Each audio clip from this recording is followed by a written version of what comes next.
guys. So I really feel like, some friends here and everybody. But while it's been said that David's smile can light up a room, and while this is true, his real gift is in lighting the path for those with whom he works. He takes his client on a journey of self-discovery, helping them realize their world is bigger and more rewarding than they ever thought was possible. He's a lover of music, a faithful servant, a man of his word, and a proud Ziglar Legacy certified coach. In fact, he is, and this is new, the Executive Director of Coaching and Consulting with Zig Ziglar International. We've got a pro here, guys. So, a lifelong learner, David has been certified in not only organizational development, personal development, but also strategic planning and implementing systems and processes. David has been taught by the best leaders in the world. This includes Zig Ziglar, Michael Gerber, John Maxwell, and many others. Great leaders like these have inspired him on his journey. He is thankful every day to be able to share their wisdom with others. His goal is to empower others to be, do, have, and serve more. Mr. David Wright. Thank you, Amy. It's good to be here today and see all of you, and I like to document what I'm doing, so everybody smile at me really quickly. I gotta get Dan in the picture. Amy, you need to lean here. There we go. All right, here we go, right here. Boom. Got it. Now I can prove I was here, and it's just not something I'm saying. And so number one, Amy's heard me share this before, but there's research that shows that the top 10% people in any society, any endeavor, any industry are those who invest their time and energy and money in serving others. So you guys are among the elite in this community because I love to hear how you're giving back and how you're helping one another. And so I applaud you for being here today, and it's great to be here with you. And so I love sharing that. I also am glad my friend Dan's here. Dan, like he said, is the owner of Life Plan Financial here in Dayton, but he's also just went through certification with Ziglar. He's also one of our Ziglar certified trainers and speakers, and soon to be a coach with us. And so I'm very proud of what Dan's accomplished, and I hope that you get to hear him speak sometime soon too. And so I just want to share an inspirational message with you today. How many of you have siblings? You got brothers or sisters? Just about show of up. Yeah. So you're like me. I'm the oldest of 4 boys. Now the miracle there is my mom is still sane. But as you can imagine, there was a lot of testosterone in my household. And in fact, a lot of competition. In fact, as we were growing up, it got so intense that Mom was really concerned about us, and she was sharing with a family friend one day, an older gentleman, and about how we fought and tussled and were so competitive at home with one another. And he reared back, and he was a Southern gentleman, and he reared back and goes, "Oh, don't worry about them boys. They just showing how they love each other." And my mom's response was, "My God, they must really love each other." And that's the way it was in my house. But you know how it is when you get out in the neighborhood and you're playing with friends, and we used to be outside, and every now and then one of your friends likes to tell you how he's going to perform a free extreme makeover on your face, and sometimes you get in a tussle or a disagreement out playing with people around you. It didn't matter what my brothers and I had been arguing about or wrestling about or being competitive about in the house. When we got out in the neighborhood and somebody confronted me like that, every time that I was in that situation, I can remember one of my brothers coming up behind me and whispering in my ear, "I got your back." That was the greatest thing. In fact, I remember one time my best friend and I were playing, and we got into an argument, and he was sharing with me what he was going to do to my face and how I was going to look different with this new extreme makeover. And lo and behold, behind me I heard in this little cherub voice, "I got your back." And I turned around and looked, and there stood my little 3-year-old brother. And he had this scowl on his face, and his hands were clenched, and he was ready to take my best friend down, who was much bigger than his little 3-year-old self. but he was ready to take up for his big brother. Well, luckily, my best friend thought that was the funniest thing he had ever seen or heard in his life, and he started laughing, and I was like, oh, thank God. So we both started laughing, and then we went back to playing. To this day, my baby brother tells me that my long life is due to his courage. And I always tell him back, bro, I didn't need you. I could have taken that kid easily. But it's great when somebody comes up and says, I got your back. And where that idea came from actually was from the Roman army. Back when Rome was conquering the world, they came up with this new technique where they would fight on the battlefield back to back.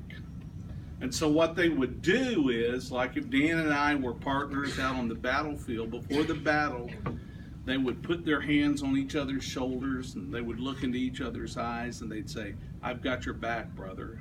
And the other one would say back to me, Dan would have said back to me, I've got your back, brother. And what that meant was we were there for each other. And if something happened on the battlefield, we were going to protect one another. If one of us got wounded, we would drag them off the battlefield so we could fight again another day. And so that's where this whole idea came from. And as we've come down through the ages, we've had variations on that, you know, guys that say, I've got the rear, you take the lead, I've got the rear. Or if you were a pilot in the war, they'd say, I got your six, you know, which means that you were flying behind the lead guy there protecting him. And so there's been variations on that theme. But this is really a pivotal theme, because the reality is in life, we all need someone to come alongside us. I mean, how does a baby learn to walk? Remember how a baby learns to walk? What does he do? He falls down a lot, doesn't he? And what do we do when the baby falls down? We help him back up. We go, that was good, that was great, come on, let's do that again. Yeah, go fall down again. Because we know out of repetition, they're eventually going to get it, right? That's why we're all here today, walking around. Nobody ever said to the baby, you dumb baby, you're never going to get this, go sit in the corner. Has anybody ever heard that? No. No. We just get them back up, let's do it again. And see, the same thing when we go to ride a bicycle. It's not training wheels that teach you how to ride a bicycle. You got to take those training wheels off. The best way to learn to ride a bicycle is somebody coming alongside you like my dad did. When you can do it, and boom, he sends you off, and you go a little ways and you fall over. You get back up, he gets you back on there, and you try again. Actually, when you study it and take it down even to the subatomic level, the building blocks of life are built on this idea of coming alongside one another. An atom is an atom because an electron, a proton, and a neutron comes together to create the atom, which creates the building blocks of life.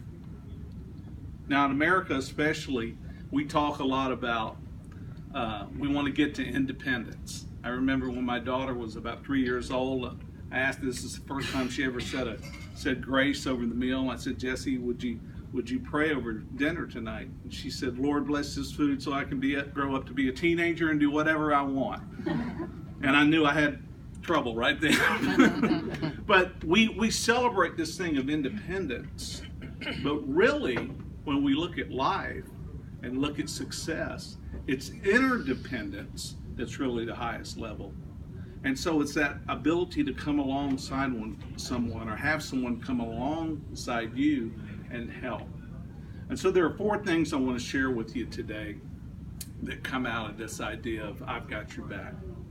Number 1, the person who's got your back has perspective you don't have. So when the Roman soldier was fighting back to back, when he was focused on the challenge in front of him, he didn't know what was coming from behind.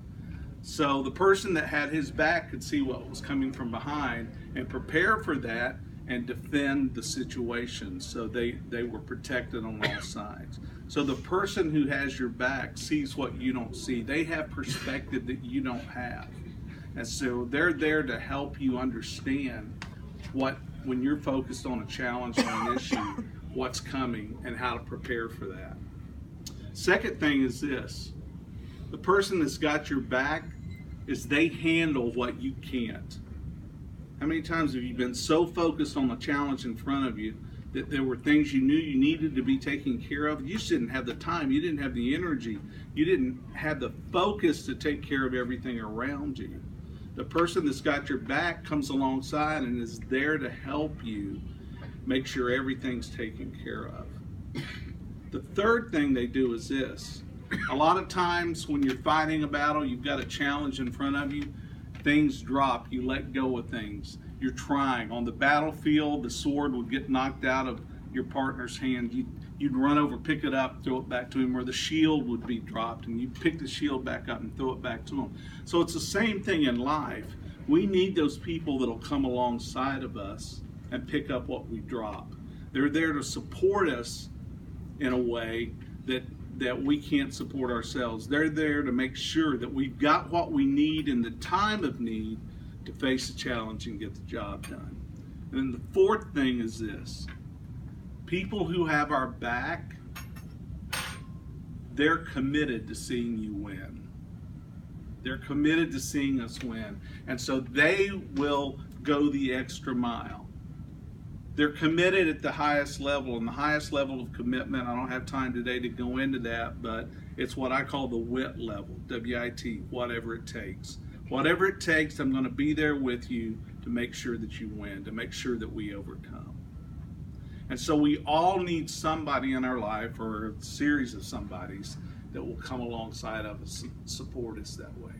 The golf outing wouldn't have happened like it did unless you had people who had your back, who came alongside of you. And that's an awesome thing that you guys were able to do together. And I saw the high five here a minute ago when you was talking about that. And that was awesome. Yeah, look what we accomplished together. And so here's a question for you. Who's had your back lately? Can you think of somebody who's had your back? And if you can, I'd encourage you to write that name down and just call them or text them or send them a card or an email that says, I realize you've had my back. You were there for me when I needed somebody, and I just want to say thank you.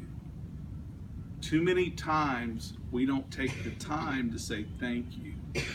I've got a little thing I do, that routine I do that came to me years ago. If I'm driving down the highway, and I drive a lot, travel a lot, and somebody comes to mind, I don't wait. I don't think, oh, I'll do that tomorrow. I immediately, technology gives us this ability today, I'll immediately call them. 9 times out of 10, they're busy, I don't get them. I leave them a message. Hey, this is David. I was thinking about you, Amy. Just wanted to say how much I appreciate you. Hope you're having a great day. If you need something, call me. I'm here for you. And so, just a little I don't know how many times I've made a phone call like that and gotten a message back. You have no idea what that meant in that moment. You made a big difference in my day. And so I encourage you, follow those little nudges. If somebody pops in my mind, I always send them a text, call them, write them a card, send them an email or something, because I figure, well, they may be going through something. And if they're not, we all like to get those little notes that say, hey, I was thinking about you. We all want to know that somebody was thinking about us, don't we? I still like to get them. And so do that. Say thank you. Second thing in closing is this. Whose back could you have today?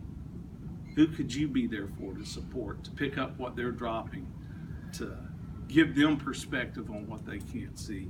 There's somebody around you that needs you to have your back.